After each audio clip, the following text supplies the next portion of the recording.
So whether you're a physical therapist, physical therapy student, coach, or someone that just wants to improve their squat, I think you're going to find this tip really valuable. Either A, to make sure your patients stay out of pain, or B, to improve your squat. So a lot of us are familiar with the common mistakes, such as overpronation of the feet, the knees caving, the trajectory of the movement. But to me, there's one key mistake that either A, we're not aware that it's happening, or B, we think it's normal. That one mistake is during the transition period of the squat. So the time before the going down and coming up, how does our patient get out of that movement? So I want to talk about what's happening so you know when it's happening, but also how we can start to really work on this to make sure that, like I said, your patient doesn't get hurt and you can improve your squat. So let's jump into it. So it doesn't matter what type of barbell you have. I have a safety bar here. It could be a barbell, a dumbbell, body weight, but the same mistake happens.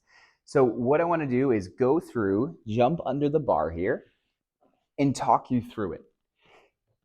As we go down into our squat, a lot of us can get to this point.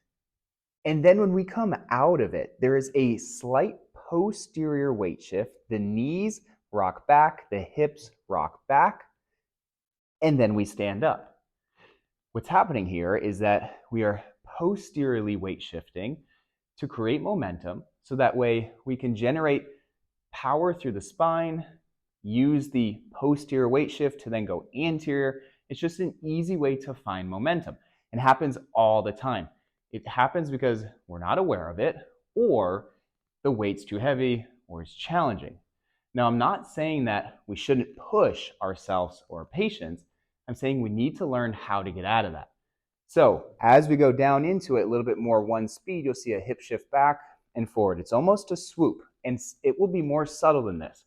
What I'm showing is a little bit more extreme, just so you can visualize that swooping mechanism. But the next time you squat, or you're watching someone squat, watch when that happens. Here's what I like to do to help my patients really understand how to avoid that. So like I previously said, this posterior hip shift usually happens from lack of awareness and strength.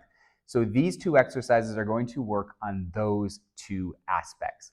What we want to do is go in a wall sit, and it doesn't necessarily have to be a wall sit. I just want an isometric exercise where someone gets very fatigued. So you might need to hold this for a long period of time.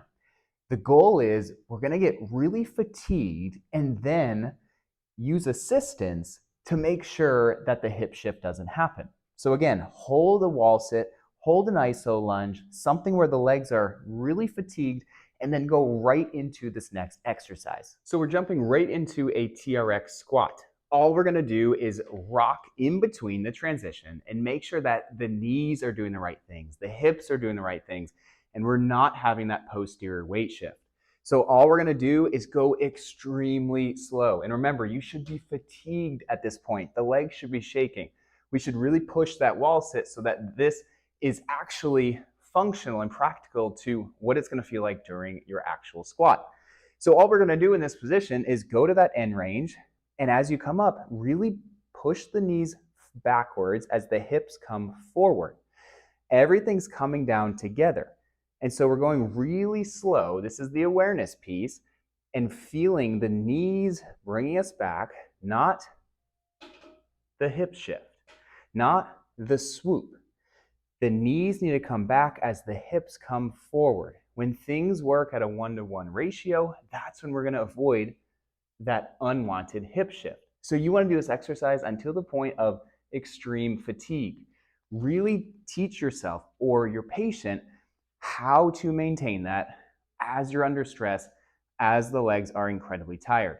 Once they understand that, they will really understand what it should feel like when they're performing a squat.